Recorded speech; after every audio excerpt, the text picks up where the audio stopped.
Financial Grownup Guide, the top new money books for grown-ups right now, October 2019 edition. You're listening to Financial Grownup with me, certified financial planner Bobbi Rebell, author of How to Be a Financial Grownup. And you know what? Being a grownup is really hard, especially when it comes to money. But it's okay. We're going to get there together. We got this. Welcome, my friends, to a new installment of our Top Money Books for Financial Grownups series, where we share quick reviews and recommendations of money books we are loving right now and you might want to check out. This month's picks include The House Hacking Strategy, How to Use Your Home to Achieve Financial Freedom by Craig Curelop, Your Turn, Careers, Kids, and Comebacks by Jennifer Gefsky and Stacey, Delo, Retirement Reality Check, How to Spend Your Money and Still Leave an Amazing Legacy by Josh Jalinski and ZenBender, a decade-long enthusiastic quest to fix everything that was never broken by Stephanie Krikorian. These are recommendations, so I'm going to focus on why I was drawn to these books and what I got out of them. And full disclosure, we keep it positive here, so we do focus on books written by authors that appear on the podcast because if we're being honest, when I love a book, I want to know more and I want to share that with you guys. So we tend to reach out and try to get these authors on. We will include links to the author episodes in the show notes, which are at bobbirebell.com/financial grownup podcast. You can find show notes for all of our episodes there, and we have them categorized by themes, but you can also always just use the search bar and any keyword should get you to where you want to go. Let's get to it. First up, house hacking. So the full title of the book is The House Hacking Strategy, How to Use Your Home to Achieve Financial Freedom. It is by Craig Curelop. Craig is the FI guy at a community called Bigger Pockets that is basically the place to learn all things about real estate investing. So he really knows what he's talking about.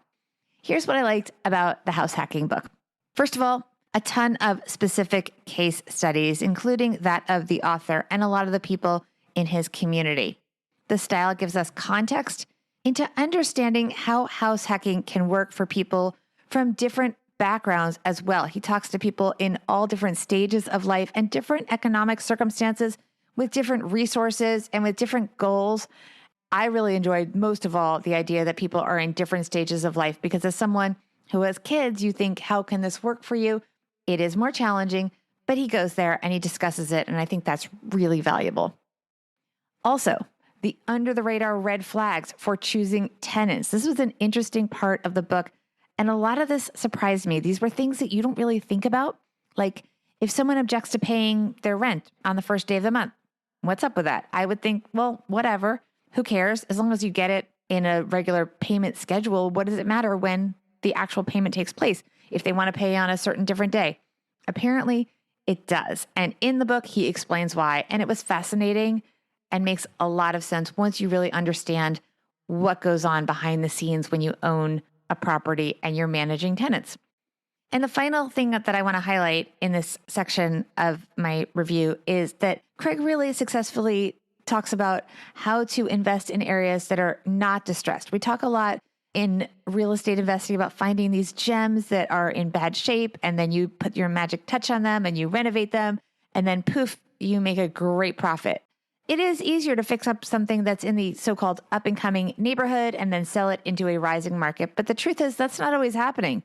And also, for many reasons, that isn't always what people want to do or what's available to them. So Craig walks us through how to find properties, even in more expensive areas, and also how to realistically understand and manage the different challenges and the different expectations on your return on your investment, depending on the kind of property that you buy, what neighborhood, and what you're going to put into it, what you're going to get out of it. Who is this book for?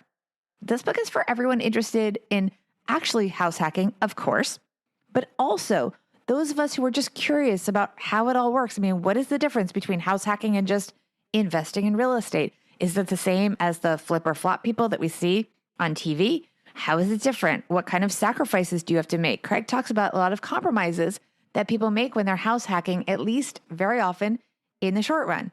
So it's interesting to see that they're making real choices and compromises in life in order to get these returns. And then you can be realistic about whether that's something you would ever do. At this stage in my life, not happening, but it's really interesting to at least know about it and think about whether someone that's younger in my life might benefit from doing that or in a different life stage. I was extremely skeptical, and honestly, some people over leverage, in my opinion, in real estate. But here's the thing. What I learned is that that's not always the case. There's a real formula and a method to the success of this house hacking technique. And Craig does a great job explaining this. So this, if nothing else, makes great cocktail party chatter, as they say. I thought it was well worth the time that I invested, even though I don't plan on investing in real estate using the house hacking strategy. So highly recommend the book. Quick and easy read in that sense, but also really eye-opening. So many little awesome tidbits going on here from Craig. Book number 2, Your Turn, Careers, Kids, and Comebacks by Jennifer Gefsky and Stacey Delo. Here's what I liked about this book. If we're being honest, it really spoke to me and to most of my friends. This is a book about how to keep your career going, even if you choose to hit pause. And while I have yet to hit pause completely, whether you're a parent or not, there are so many reasons that we can, should, and sometimes must take breaks from our career. So this is something not just for parents, even though the primary market is for parents. You may, for circumstances that you choose or circumstances, as they say, that choose you, have to hit pause. And this is an awesome resource. While there is a positive tone, it is not the usual rah, rah, rah, blah, blah, blah, you go girl stuff. This is realistic. And because that both empowers and challenges the reader to take ownership of the fact that making it happen has to come from them. And that's important, to not just sort of say, well, society is not set up for this, so I'm stuck. Well, yeah, there's definitely a lot of progress that needs to be made, but there's a lot of stuff that we can all do for ourselves. And then also, the book doesn't just speak to parents wanting to make a career comeback. As I mentioned, it also speaks to other constituents. But here's the big change that I loved from these ladies. It also speaks to employers who want these amazing resources to come back to work. And they need to understand what they can do to make coming back to work reasonable and sustainable. And what's great is a lot of companies and employers are evolving and making it a much more possible and, as I said, sustainable thing for many parents or other people who have taken breaks from the workforce to come back and really contribute to their companies and be a great part of the team, maybe in a different way for part of the time, and maybe eventually being full-time just the way they were before they took that pause. It's a great way to approach the problem and find a solution, I should say. Who is this book for? Well, the authors have clearly targeted working moms, so that is clear. But this is also a book that men should read, and not just dads who may face similar-ish challenges coming back into work full-time. I also mean the men who worked past tense with the women earlier in their career and will get reintroduced to them when they return to their jobs to better understand what kind of challenges they're facing and also the value that they bring to the organization when they come back. And then finally, companies that want to recruit and retain workers who took a pause. Great for anyone who works in HR or management or who is in a hiring position so they can better understand how to tap into this resource. Book number 3, we are moving from midlife stage to retirement with Josh Jalinski's Retirement Reality Check, How to Spend Your Money and Still Leave an Amazing Legacy. If his name sounds familiar, you may know Jalinski from his radio show, The Financial Quarterback, which I've been a guest on and really enjoy. What I like about this? Well, Josh talks about tools that aren't always super mainstream these days, including annuities and whole life. These are not for everyone. In fact, they're not for a lot of people. Beware. But there are some instances where these are a very good thing for some people. And we all should at least know what they are so we can make the right decision for us. So I like the fact that he doesn't just dismiss them, that he discusses this could be an option. Josh also strikes a really nice balance between focusing on living the life we want and also wanting to leave something for those who come after us. Passing wealth on to family members is something a lot of people also care about. And it's not really addressed that often in books aimed at one's own retirement. And finally, Josh's gregarious personality comes through, making this tough topic a lot more pleasant to learn about.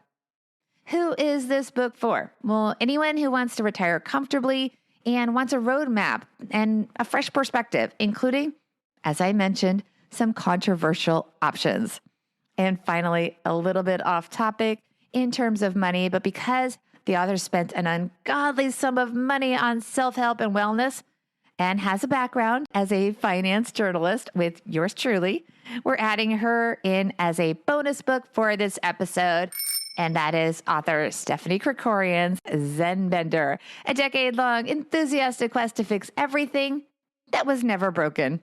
In full disclosure, we have worked together, as I mentioned, at a couple of different news organizations in the book. And she even reminded me we briefly shared an office. So apologies to Stephanie, because I probably wasn't the best office roommate. Nevertheless, I had no idea that all of this was happening right under my nose, or frankly, that Stephanie was just so cool. I guess I was busy on my own ZenBender question to fix everything in my life as well. And aren't we all?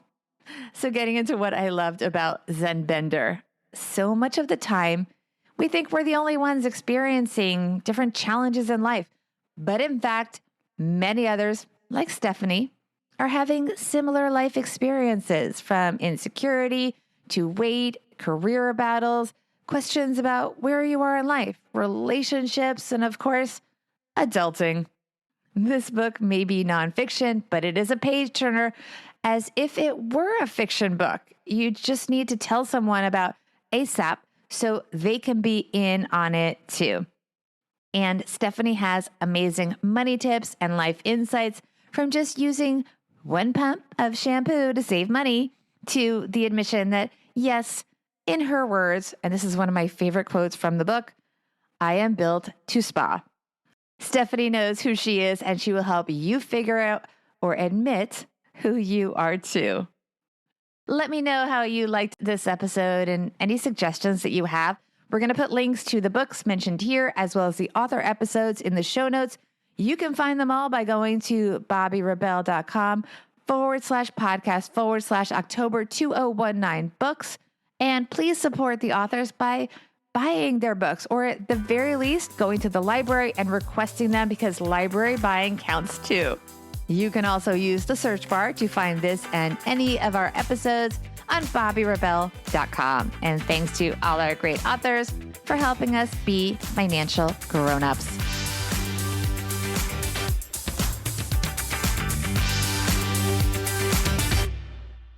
Financial Grownup with Bobbi Rebell is edited and produced by Steve Stewart and is a BRK Media production.